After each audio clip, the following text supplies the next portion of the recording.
నారాయణ సమారంభాం వ్యాసశంకర మధ్యమాం అస్మదాచార్య పర్యంతాం వందే గురు పరంపరాం. శృతిస్మృతి పురాణానాం ఆలయం కరుణాలయం నమామి భగవత్పాదశంకరం లోకశంకరం. శంకరం శంకరాచార్యం కేశవం బాదరాయణం సూత్రభాష్యకృతౌ వందే భగవంతౌ పునః పునః. దివ్యాత్మస్వరూపులైన ప్రియ ఆత్మ బంధువులారా, మనం కొంతకాలంగా ఈ ఆధ్యాత్మిక ప్రవచనములను జరుపుకుంటున్నాము. ఇందులో భాగంగా ఈరోజు మన ప్రస్తావన ఏమనగా, అష్టాక్షరీ మహామంత్రము, పంచాక్షరీ మహామంత్రము, ద్వాదశాక్షరీ మహామంత్రము అనేటువంటి అంశములపైన మనం ప్రస్తావన చేసుకున్నాం. అయితే మన యూట్యూబ్ ఛానల్ చూస్తున్నటువంటి సాధకులు, స్వామి ఆ మంత్రాన్ని ఎవరి ద్వారా పొందాలి, ఉపాసన ఎలా చేయాలి, నియమ నిబంధనలు ఏ విధంగా ఉండాలి అనేటువంటి అంశాలను తెలపండి అని చెప్పి కోరడం జరిగినది. అయితే భారతదేశంలో పుట్టిన ప్రతి ఒక్కరికి కూడా సనాతన కాలం నుండి కూడా ఈ పంచాక్షరి అష్టాక్షరి మహామంత్రములనేటివి అందరికీ మరి పెద్దలు తెలుపుతూనే ఉన్నారు. మన ఋష్యాదులు మనకు గ్రంథస్థం చేసి ప్రతి గ్రంథములో కూడా ఈ మహామంత్రాలను విశ్లేషణ చేస్తున్నారు. అయితే అష్టాక్షరీ మహామంత్రం అనగా 8 అక్షరములు, ఓం నమో నారాయణాయ అనేటువంటి మహామంత్రం ఇది. అయితే పంచాక్షరీ మహామంత్రం అనగా ఇక్కడ కొంచెము సాధకులు సందేహాన్ని వెళ్ళబుచ్చుతున్నారు. ఓంతో కలుపుకుంటే 6 అవుతాయి. ఓం నమః శివాయ అంటే 6 అవుతాయి కదా స్వామి, మరి పంచాక్షరి అంటున్నారు కదా, మరి 5 కదా చెప్పాలి, 6 చెప్తున్నారే, ఇది మాకు సందేహం ఏందో తెలపండి అని చెప్పి సందేహం ఏమిటని అడుగుతున్నారు. అయితే ఏ మంత్రానికైనా ప్రణవ మంత్రం చేర్చుకోకపోతే ఫలితాన్ని ఇవ్వదు. అందుకని మరి సనాతన కాలం నుండి కూడా మన ఋష్యాదులు ప్రారంభానికి ఓంకారాన్ని చేర్చారు. అంటే ప్రారంభం ఏ కార్యం చేయాలన్నా, హోమం చేయాలన్నా, యజ్ఞం చేయాలన్నా, తపస్సు చేయాలన్నా, ప్రార్థనలు చేయాలన్నా ఈ ఓంకారం అనేది ప్రణవనాదం, ప్రణవాక్షరం, అక్షర పరబ్రహ్మ స్వరూపమైనటువంటి పరతత్వం. గజపాదములో అన్ని పాదములు ఇమిడినట్టుగా సమస్తమైనటువంటి శబ్దాలన్నీ కూడా ఈ ప్రణవములోనే లయం అవ్వాలి. సమస్త మంత్రములన్నీ కూడా మరి ఈ ప్రణవాక్షరము అంటే నిశ్శబ్దమైన తుర్యములోనే లయం కావాలి. ఇప్పుడు పంచాక్షరీ మహామంత్రం అనగా నమశివాయ అనేది నిజమే. అయితే ఓంను చేర్చుకున్నప్పుడు 6 అవుతుంది కదా అనుకుంటారు, అది కాదు. ఈ ఓంను లెక్కలేక తీసుకోవాల్సిన అవసరం లేదు. ఓంకారం అనేటువంటిది సాకారానికి నిరాకారానికి ఆలంబనం. అసలు ప్రతి మంత్రానికి కూడా మూలమైనటువంటిది, మూలతత్వమైనటువంటిది ఓంకారం. ఈ ఓంకారాన్ని చేర్చుకోకుండా ఏ మంత్రము ఉచ్చరించినా ఫలితాన్ని ఇవ్వదు. కాబట్టి పంచాక్షరీ మహామంత్రం అనగా మరి 5 కదా, పంచ అంటే 5 కదా, నమశివాయ. ఈ నమశివాయ అని ఏ భక్తుడు ఎక్కడా చెప్పలేడు. ప్రతి ఒక్కరు కూడా జగమెరిగిన సత్యం ఏంటి అంటే ఏమిటి అనగా ప్రతి మంత్రానికి కూడా ఓం అనేది చేర్చుకోవాలి. కాబట్టి ఈ ఆరోదిగా మనం భావించకుండా ఇది ప్రారంభం. భగవద్గీతలో కూడా శ్రీకృష్ణ పరమాత్మ ఈ ఓంకారాన్ని ఏ కార్యం చేయాలన్నా, హోమం చేయాలన్నా, యజ్ఞం చేయాలన్నా, ప్రార్థనలు చేయాలన్నా, దైవ ప్రార్థనలు చేయాలన్నా ఈ ఓంను చేర్చుకోమని చెప్పి భగవద్గీతలో కూడా చెప్పడం జరిగినది. కాబట్టి ప్రణవాక్షరం. ఇప్పుడు అష్టాక్షరి గురించి తెలుసుకున్నాము, పంచాక్షరి గురించి మనకు తెలిసినంతలో మనం తెలుసుకున్నాం. ఓం నమః శివాయ అనడంలో తప్పేం లేదు. ఓము ప్రణవ బీజం, ప్రతి మంత్రానికి ఇది సహజం, ఇది ప్రారంభం. మానవుడికి శిరస్సు లేకపోతే ఏ విధముగా ఉంటుందో ఆ విధముగా శిరస్సు వంటిది ప్రతి మంత్రానికి కూడా ఇది ఓం అనేటువంటిది మూలం. కాబట్టి ఓం నమః శివాయ అనడంలో తప్పేం లేదు. మనకు పంచాక్షరిలో ఏ తత్వం ఉన్నదో, పంచాక్షరిలో మనకు ఏ దైవత్వం మనకు ప్రాప్తించాలనో అది ఇంకా ఎక్కువగా ప్రాప్తిస్తుంది. ఓం నమః శివాయ అనడంలో ఇక ఏ విధమైన సందేహం లేదు. నమఃశివాయ అనేది మాత్రం పంచాక్షరి.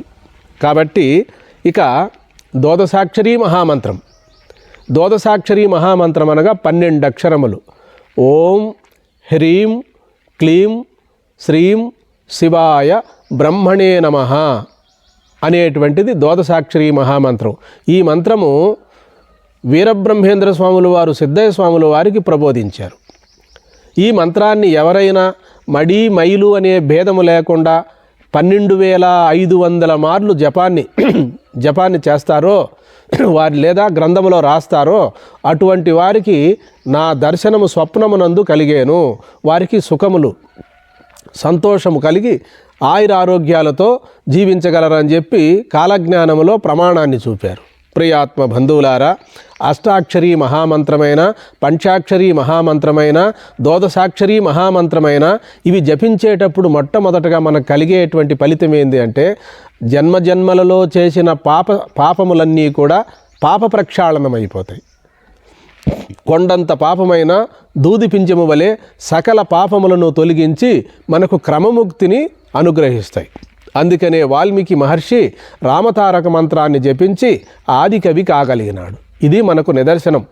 కాబట్టి అయితే శ్రద్ధగా మనం గుర్తించాలి. ఈ మంత్రాలు ఎవరి ద్వారా తెలుసుకోవాలి, ఎలా ఉపాసన చేయాలి అనేటువంటిది ముందుగా మనం గ్రహించాలి. మా గురుదేవులు విద్యా ప్రకాశానంద స్వాముల వారు నాకు అష్టాక్షరీ మహామంత్రాన్ని బోధించారు, షడంగయుక్తముగా బోధించారు. ఇక్కడ గుర్తించాలి మనం సూక్ష్మాన్ని. సద్గురువులు సద్బ్రాహ్మణులు మనకు ఏం బోధించాలి అంటే షడంగయుక్తముగా. షడంగములనగా ఏవి? ఋషి, ఛందస్సు, దేవత, బీజము, శక్తి, కీలకము, ఇవే షడంగములని చెప్పబడును. ఈ షడంగయుక్తముగా ఏ మంత్రాన్నైనా సద్గురువు ద్వారా శ్రవణం చేసినప్పుడు అమోఘమైన ఫలితాన్ని ఇస్తుందని చెప్పి వ్యాస మహర్షుల వారే ప్రబోధించారు. అందుకనే భగవద్గీతలో కూడా మనకు అనుష్టప్ ఛందస్ అని చెప్పడం జరిగినది. ఈ భగవద్గీతను పారాయణం చేసేటప్పుడు కూడా అంగన్యాస కరన్యాస పూర్వకముగా భగవద్గీతను పారాయణం చేయమంటారు. పారాయణం పూర్తి అయిపోయిన తర్వాత ఇక అంతటితో ఆగకుండా మళ్ళా ఒక శ్లోకాన్ని ప్రారంభించి ధర్మక్షేత్రే కురుక్షేత్రే అని మళ్ళా అయిపోయిన తర్వాత కూడా మరలా ప్రారంభించి మొదట గీతను ఎక్కడి నుండి ప్రారంభించామో అయిపోయిన తర్వాత కూడా మళ్ళా ఒక తూరి ప్రారంభించిన తర్వాత చివరగా గీతా మహత్యాన్ని చదవమంటారు. గీతా మహత్యాన్ని ఎందుకు చదవమన్నారు అంటే ఫలశ్రుతి. ఏ అధ్యాయం చేస్తే ఏ ఫలితం వస్తుంది, ఎన్ని అధ్యాయాలు చేస్తే ఏ ఫలితం వస్తుంది, మానవుడు తరించడానికి పూర్తి పారాయణం చేయాలనా లేదా అనేది సమగ్రమైన సారాంశము అందులో ఉంది గీతా మహత్యములో. కాబట్టి ఎవరైతే గీతా పారాయణాన్ని చేసి పిమ్మట గీతా మహత్యాన్ని ఎవరైతే శ్రవణం చేసి మళ్ళా పారాయణం చదవరో వారికి భగవద్గీత శ్రమే అవుతుంది, తత్ఫలితాన్ని ఇవ్వదు అంటారు. అదే విధముగా సద్గురువులు శిష్యులకు బోధ చేసేటప్పుడు ఏ మంత్రాన్నైనా మనకు శాస్త్రయుక్తంగా షడంగయుక్తముగా బోధ చేయాలి శిష్యులకు. ఆ షడంగములనగా 6: ఋషి, ఛందస్సు, దేవత, బీజము, శక్తి, కీలకము, ఇవే షడంగములు. మరి ఎవరి ద్వారా ఈ మంత్రాన్ని మనం ఉపాసన చేయాలి, ఎవరి ద్వారా గురూపదేశం చేసుకోవాలన్నటువంటి మరి సందేహం మనకు ఉంటుంది.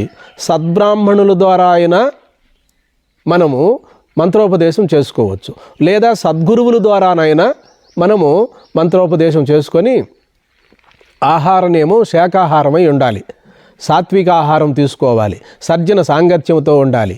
మనము ఇవన్నీ సక్రమంగా చేసుకున్నప్పుడు మనకు ఏ మంత్రమైనా ఫలితాన్ని ఇస్తుంది. భక్తిపూర్వకముగా అనన్య భక్తితో మనము ప్రార్థన చేసినప్పుడు ప్రతి మంత్రములో కూడా పరమార్థం ఉన్నది. మంత్రము ద్వారానే ముక్తిని పొందగలిగినారు. ముక్తి అనగా ఏమి? సాలోక్యము, సారూప్యము, సామీప్యము, సాన్నిధ్యము అనేది ముక్తి 4 విధములుగా చెప్పారు. అయితే ఇక షడంగయుక్తముగా గురువులు శిష్యులకు మంత్రోపదేశం చేయాలన్నాం కదా. మరి ఇది శాస్త్రసమ్మతమైనటువంటి ఉపాసన. ఉపాసన అనగా పరమాత్మకు దగ్గరగా దర్భాసనం వేసుకొని కూర్చొని తెల్లవారుజామున 4 గంటలకు విభూద్ధారణ చేసి మెడలో రుద్రాక్షమాల కానీ లేదా స్ఫటికమాల కానీ తులసీమాల కానీ వేసుకొని చక్కటి పంచి కట్టుకొని మరి భుజం మీద తెల్లటి వస్త్రాన్ని కప్పుకొని ప్రశాంతముగా అగరబత్తీలు దీపాన్ని వెలిగించి చక్కగా సుగంధభరితముగా ఉండాలి మనం పూజ చేసుకునేటువంటి ఒక పూజా గది. భగవంతుడి కొరకు భక్తి శ్రద్ధలతో అనన్య భక్తితో ఈ మంత్రాన్ని గురువు ద్వారా తెలుసుకున్న మంత్రాన్ని ఉపాసన ప్రార్థన చేయాలి. మంత్రాన్ని మననం చేసుకోవాలి. ముందు గురు ప్రార్థన చేసి తర్వాత మననాన్ని చేసుకోవాలి మంత్రాన్ని. మంత్ర జపము 108 కానీ లేదా 54 కానీ 12 కానీ మరి 500 కానీ వారి వ్యవధిని అనుసరించి జపాన్ని చేయాలి. సూపుడు ఏలుపైన జపము చేయకూడదు. మధ్య ఏలుపైన జపాన్ని ప్రారంభించాలి. ముందుకు కానీ వెనక్కి కానీ త్రిప్పుకోవాలి. తన లోపలికి కానీ బయటికి కానీ తిప్పుకోవాలి. మరి లోపలికే తిప్పుకోమంటారు మంత్రాన్ని. ఆ పూసను గురుపూస వచ్చినప్పుడు గురుపూసను దాటకుండా పక్కకు తిప్పి మళ్ళా మనం ప్రారంభించాలి లెక్కను. ఈ విధముగా భక్తి శ్రద్ధలతో చేసినప్పుడు సకల దురితములు, సకల పాపములు, సకల ఆటంకములు తొలగి సుఖశాంతులు కలుగుతాయి. మన గృహస్థులైతే కలిగి చివరగా మనకు ఇష్టదేవతా సాక్షాత్కారం. ప్రాణాన్ని వదిలేటప్పుడు కూడా ఆ దేవత పైనే మనసు లగ్నమవుతుంది.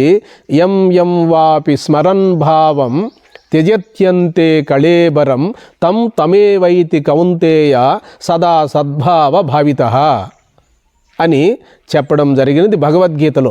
మరణించేటప్పుడు ఎవరెవరు ఏ దేవతను కానీ ఏ భావాన్ని కానీ ఏ నామరూపాలను కానీ స్మరణ చేస్తామో దానికి తగిన ఫలితం మనకు వస్తుందని చెప్పి గీతాచార్యుడే భగవద్గీతలో చెప్పడం జరిగినది.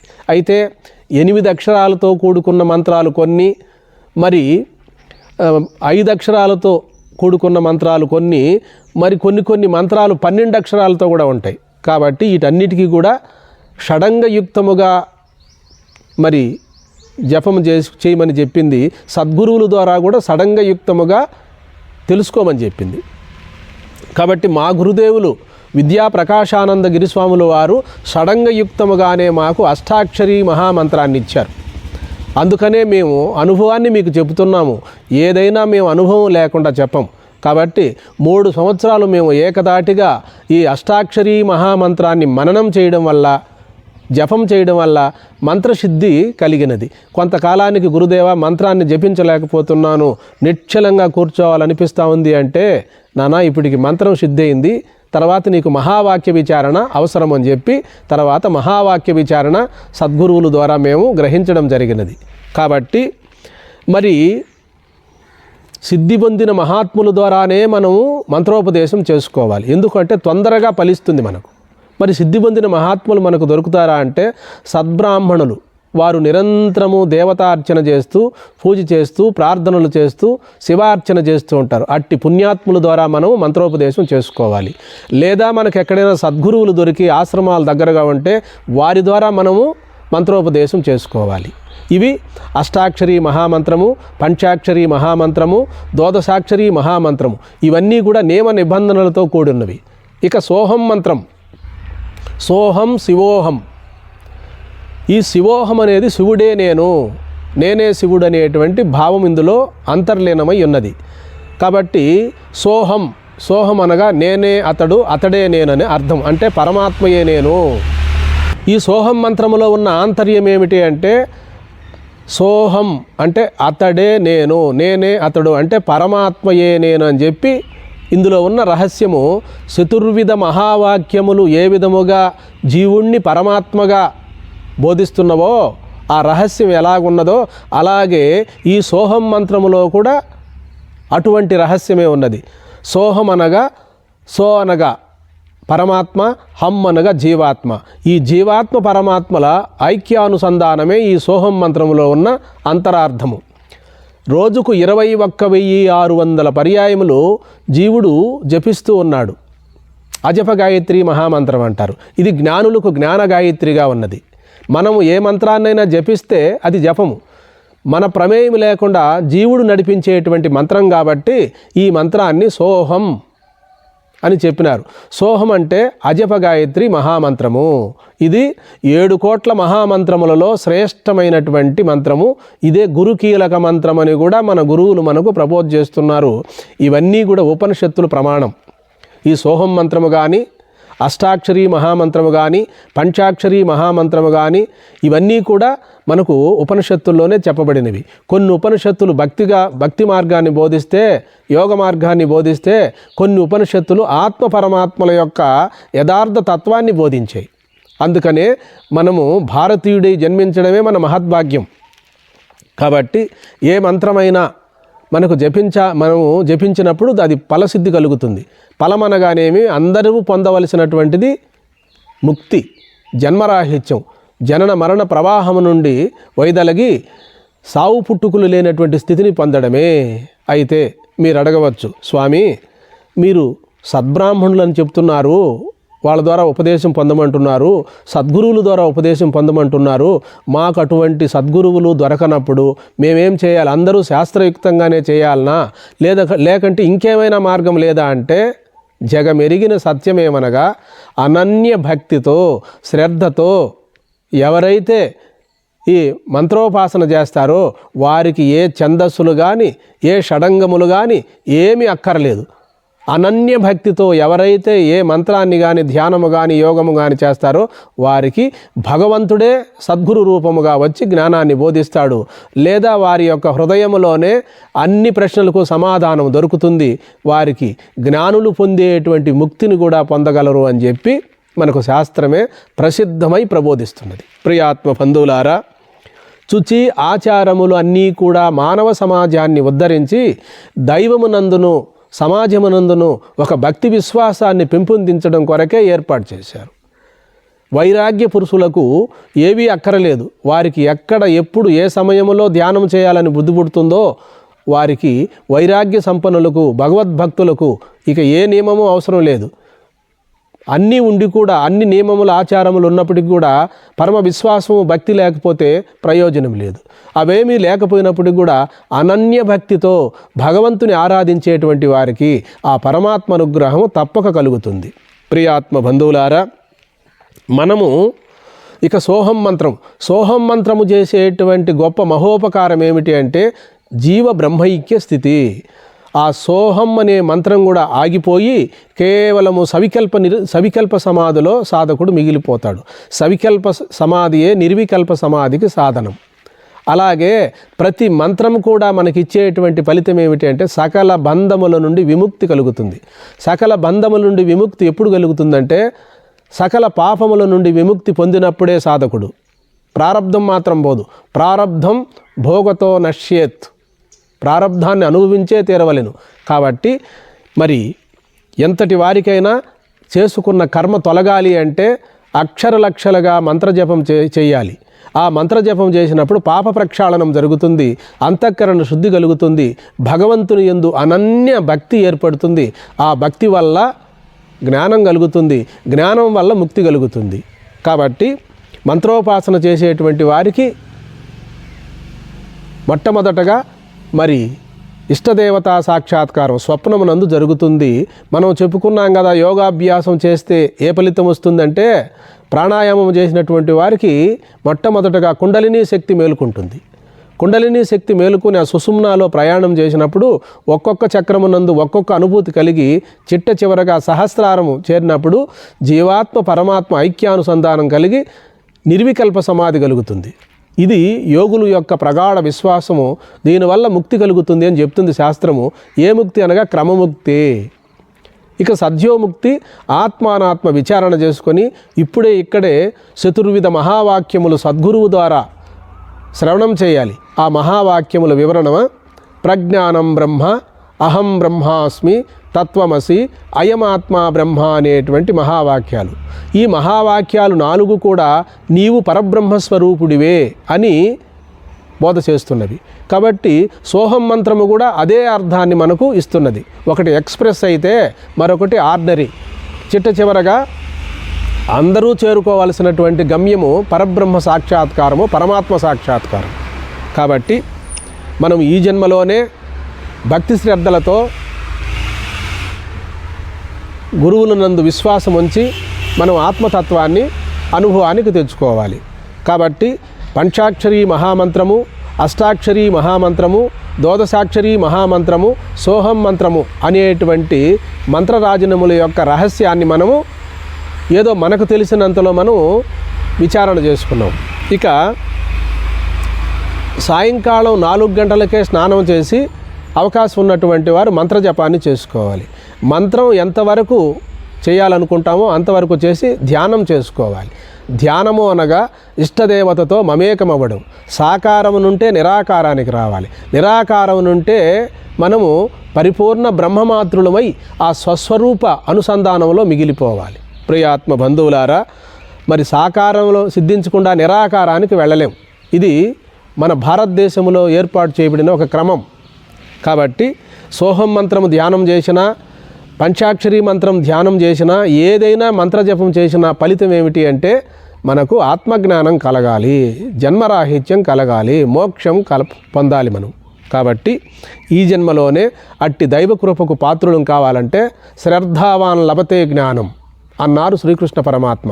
శ్రద్ధతో ఒక్క మంత్రాన్నైనా ఉపాసన చేసుకొని ఈ జన్మలోనే ఇష్టదేవతా సాక్షాత్కారాన్ని పొంది జన్మ లేకుండా చేసుకోవాలని మనవి చేసుకుంటూ సర్వే జనాః సుఖినో భవంతు, లోకా సమస్తా సుఖినో భవంతు. హరి ఓం.